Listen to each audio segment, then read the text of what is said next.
इस वीडियो के अंदर मैं एक्सप्लेन करने वाला हूँ battle through the wind season 5 episode 89 के पार्ट 1 को, जो कि एक नोवेल बेस्ड एक्सप्लेनेशन होगा। तो चलिए स्टार्ट करते हैं एपिसोड को। तो लास्ट वीडियो में आपने देखा होगा कि जियान हैनपिंग के दास्ता को मिटा देता है और फिर उसके बाद लिटिल जिया के हेल्प से पूरी डिमन फ्लेम वैली को लूट लेते हैं और जियान एकेडमी वापस लौट जाते हैं, जहाँ पर जियान को सबसे पहले टियानहुआ जुंजे के सेल को रिफाइन करना था।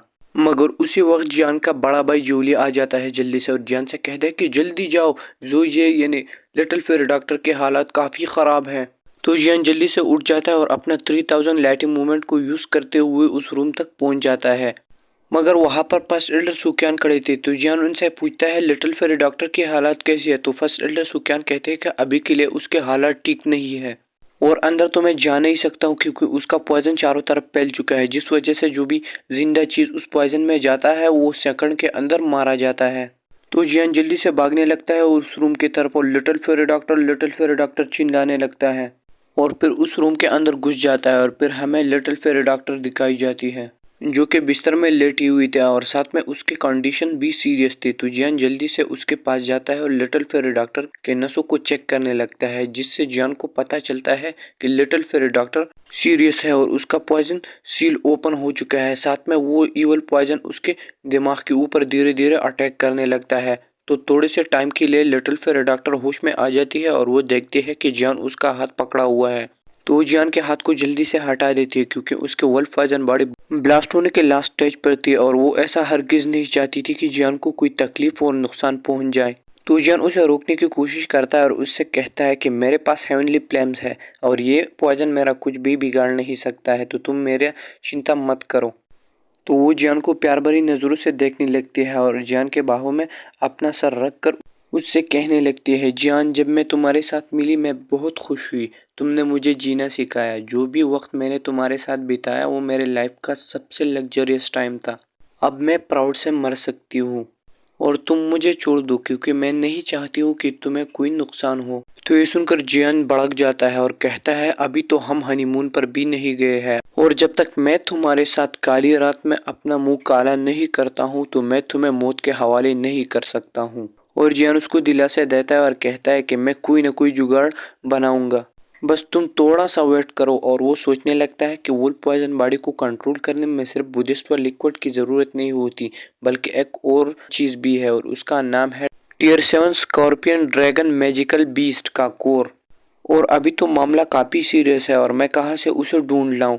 और सोच विचार में वो गुम हो जाता है। मगर तभी टियानहुआ जुंजे एंट्री मारते हुए कहते हैं, अरे वाह भाई वाह, क्या बात है, वुल्फ पॉइजन बॉडी। और जियान अपने स्टोरेज रूम की तरफ देखने लगता है और टियानहुआ जुंजे कहता है, मैंने कभी उम्मीद नहीं की थी कि इतने सालों के बाद मैं पॉइजन बॉडी को देखूंगा।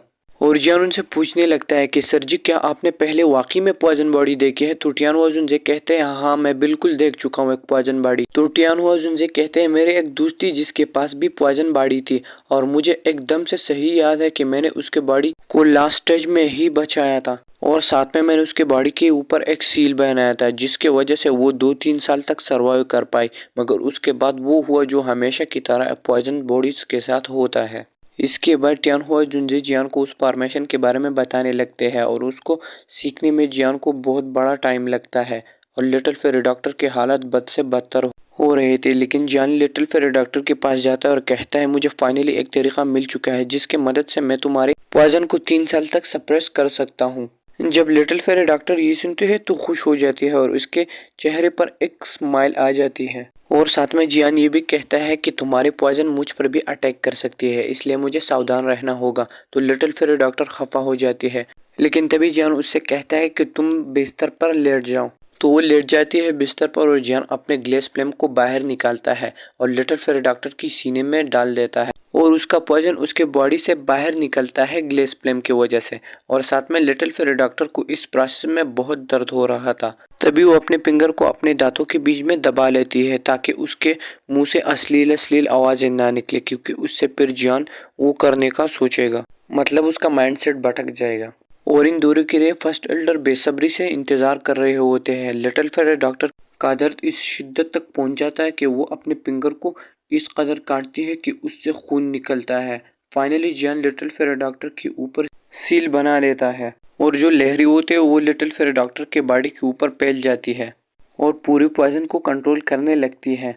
और जियान इस तरह करते करते सोच रहा था कि सब कुछ अब ठीक हो जाएगा, मगर इतने में दाल में काला आ जाता है और वर्ल्ड पॉइजन एक्टिवेट हो जाता है। साथ में जियान को काफी दिक्कत हो रही थी और वो पॉइजन जियान के ऊपर अटैक करने लगता है और जियान उस सील को बनाने में लगा रहता है। और अगर वो इस सील को बीच में छोड़ता है तो सारी मेहनत पर पानी फिर जाएगा, मगर जियान कोशिश करते करते उस सील को बनाता है और चिल्लाकर कहता है ओल्ड डे फायर सील्ड। और वहां पर एनर्जी का एक बहुत ही बड़ा ब्लास्ट हो जाता है और जो इवल पॉइजन होता है वो नेचुरल द्विकी में कन्वर्ट हो जाता है। और ये सब देखते हुए फर्स्ट एल्डर हैरान होते हैं और जो पॉइजन की द्विकी थी वो सारी की सारी उस रूम के अंदर जा रही थी। लिटिल फेरी डॉक्टर ही उस द्विकी को एब्जॉर्ब कर रही थी क्योंकि little fairy doctor break through करने वाली थी और वो ब्रेक थ्रू करती है डाउजोंग के पैप स्टार में। इसके बाद उसे याद आता है जियान की और वो अपनी नजरों को दौड़ाने लगती है रूम में इधर उधर। जियान रूम के अंदर एक कोने में पड़ा हुआ था और वो भी बेहोश और पॉइजन से भरा हुआ था। भी लिटिल फेरी डॉक्टर जल्दी से जियान के पास जाती है और कहती है अरे ये पॉइजन तो जियान के नसों के अंदर चला गया है। लेकिन तभी वो प्यार से जियान की तरफ देखने लगती है और फिर जियान के करीब जाती है और उस पॉइजन को चूसने लगती है। और यार मैं तो एकदम टूट चुका हूँ। पता नहीं ये स्टूडियो वाले ने यूनर के अंदर क्या देखता है कि उसके साथ जियान हक भी करता है, किस भी करता है, रोमांटिक सीन्स भी लाता है। और मुझे पता नहीं कि स्टूडियो वाले क्यों क्वीन मेडोसा के पास जियान के रोमांटिक सीन काट देते हैं और अभी हमारे प्यारे लिटिल फेरी डॉक्टर का जो रोमांटिक सीन था उसे चेंज किया। और मैं खुद यूनर से ज्यादा लिटिल फेरी डॉक्टर को लाइक करता हूँ और आप लोगों का तो पता नहीं है। तो आते हैं एपिसोड की तरफ। इसके बाद सुबह हो जाती है और जियान नींद से उठता है और लिटिल फेरी डॉक्टर से पूछने लगता है क्या तुम्हारा सील एकदम परफेक्ट लग गया है। तो लिटिल फेरी डॉक्टर इशारे में हाँ कहती है और साथ में कहती है मैं 3 साल तक बिना किसी टेंशन के आज़ाद घूम सकती हूँ। जियान जब ये सुनता है तो खुश हो जाता है और कहता है बहुत ही अच्छा है। इन 3 साल के अंदर अंदर मैं तुम्हारे लिए टियर 7 के म्यूजिकल स्कॉर्पियन बीस्ट के कोर को ढूंढ ही लाऊंगा। और इसके बाद जियान और लिटिल फेरी डॉक्टर उस रूम से बाहर आते हैं जहाँ पर फर्स्ट एल्डर उन्हें देखकर एकदम खुश हो जाते हैं और उनसे पूछते हैं क्या तुम लोग ठीक हो। तो वो भी कहते हैं कि हम बिल्कुल ठीक है फर्स्ट एल्डर। तभी फर्स्ट एल्डर कुछ महसूस करते हैं कि little fairy doctor extra upgrade कर चुके हैं और वो हैरान हो जाता है। तो लिटिल फेरी डॉक्टर उनसे कहती है जब मेरी बॉडी से पॉइजन निकल रहा था तो वो मेरे लिए फायदेमंद साबित हो और मैंने उसको रिफाइन किया जिस वजह से मैं ब्रेक थ्रू कर चुकी हूँ। तो फर्स्ट एल्डर हंसते हुए कहते हैं कि फ्यूचर में तुम लोग ही राज करोगे। पता नहीं तुम लोग कौन सी टेक्निक को यूज करके इतनी जल्दी जल्दी ब्रेक थ्रू कर चुके हो। इसके बाद वह आ जाती है जियान, जियोली और जिनलैन। जियोली आती हुई जियान से कहता है क्या तुम ठीक हो भाई। तो जियान कहता है हाँ मैं बिल्कुल ठीक हूँ, तुम मेरा चिंता मत करो।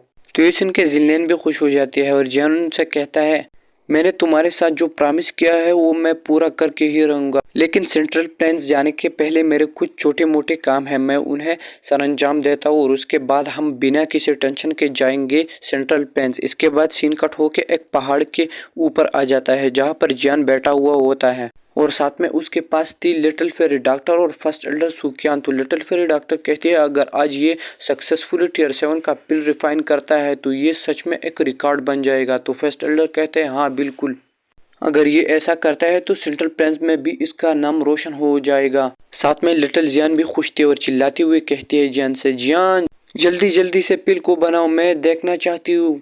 जियान एक माउंटेन की पीक पर बैठा हुआ था जिसके सामने उसका मेडिसिनल पाउच पड़ा था। जियान अपने आंखों को खोल लेता है और अपने ग्लेस फ्लेम को बाहर लाता है और साथ में उन सारों इंग्रेडिएंट्स को बाहर निकालता है और जियान एक एक करके एक इंग्रेडिएंट को पार्ट में डालता है और उनको ग्लेस कोर फ्लेम की मदद से रिफाइन करने लगता है और कुछ ही देर के बाद वो इंग्रेडिएंट्स एक लिक्विड फॉर्म में कन्वर्ट हो जाती है। जियान अपने स्टोरेज रिंग से एक जेट के बोतल को बाहर निकालता है और उसमें था पेनिक्स ब्लड और कहता है अगर मैं इस ब्लड को इस रिफाइनिंग में यूज करता हूँ तो इस पिल की जो क्वालिटी है वो एकदम एक्सीलेंट हो जाएगी।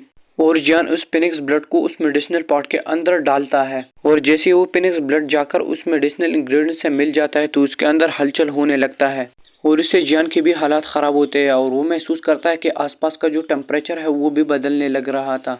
और जैसे ही जियान अपने सामने देखता है तो उसके सामने एक पेनिक मैजिकल बीक्स खड़ा था और उसका जो हालात थे वो बहुत ही डेंजरस दिखाई दे रहे थे।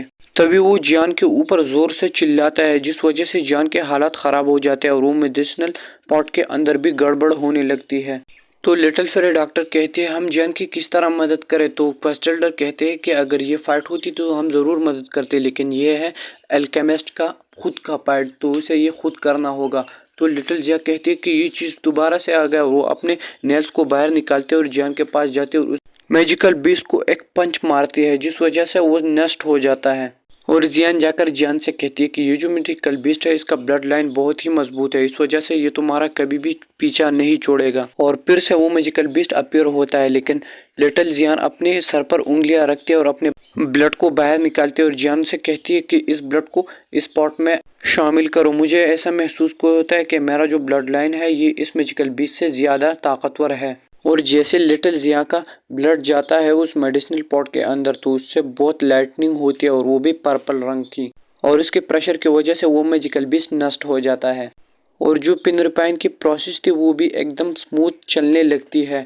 ये देखते हुए जियान खुश हो जाता है और लिटिल जिया से कहता है तुम्हारा बहुत बहुत शुक्रिया, लेकिन वो कहती है जल्दी करो मैं इस पिल को खाना चाहती हूँ, और वहां से जाने लगती है। और जियान का मुंह कुले का कुले ही रहता है, क्योंकि वो बताना चाहता है कि ये पिल तुम्हारे लिए नहीं है बल्कि क्वीन मेडोसा के लिए वो बना रहा था। और इस तरह रिफाइन करते करते नावल के मुताबिक 6 दिन गुजर जाते हैं और जियान भी अपने हसीन ख्यालों के अंदर जाता है जहां पर क्वीन मेडोसा हमें दिखाई देती है। और इसके बाद जियान के माथे पर कुछ एनर्जी दिखाई देती है और वो चारों तरफ फैल जाती है, और आसपास में जितनी भी चीजें होती है वो एकदम यानी उनका टाइम रुक जाता है।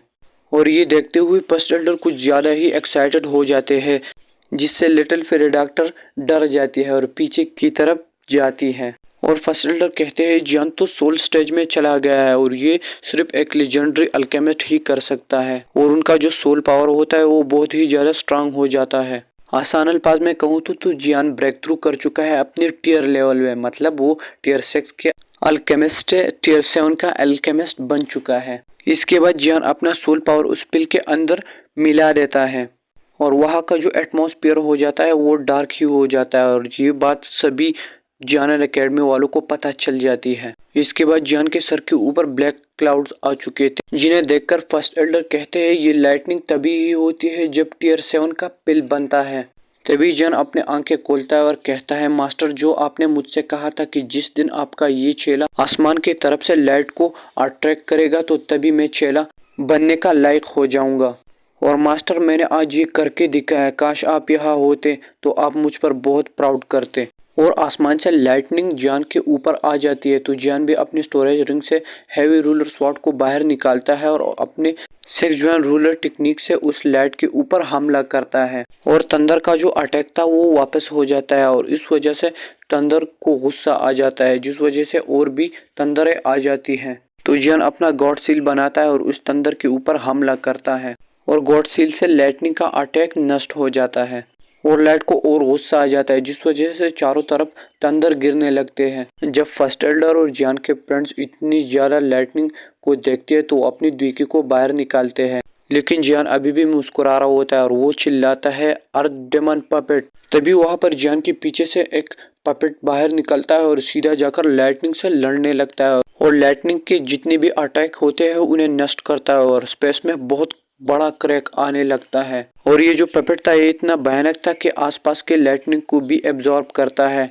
और फर्स्ट एल्डर जब ये पपेट देखता है तो कहता है अरे ये तो पपेट है अर्थ वाला, अभी हमें चिंता करने की कोई जरूरत नहीं है। और वो कठपुतली जाकर लाइटनिंग में घुस जाता है और लाइटनिंग के साथ लगे तेरी बजाने लगता है। और जियान पैट को देखते हुए कहता है मैं इसको ओल्ड डिमन गोस्ट के बॉडी साथ में प्रोटेक्टर टाई के सोल और एक टीयर 7 की मैजिकल बीस्ट के कोर से बनाया है, तो किस तरह ये पावरफुल नहीं होगा।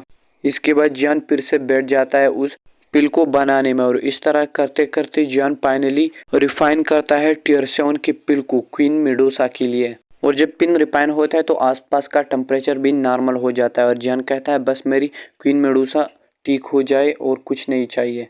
और इसके साथ ये एपिसोड यहाँ पर होता है ख़त्म। अगर आपको पसंद आए तो प्लीज़ इसको लाइक करें, साथ में चैनल पर नए हैं तो सब्सक्राइब करें, और नेक्स्ट वीडियो के लिए अपना बहुत बहुत ख्याल रखें। Thank you so much.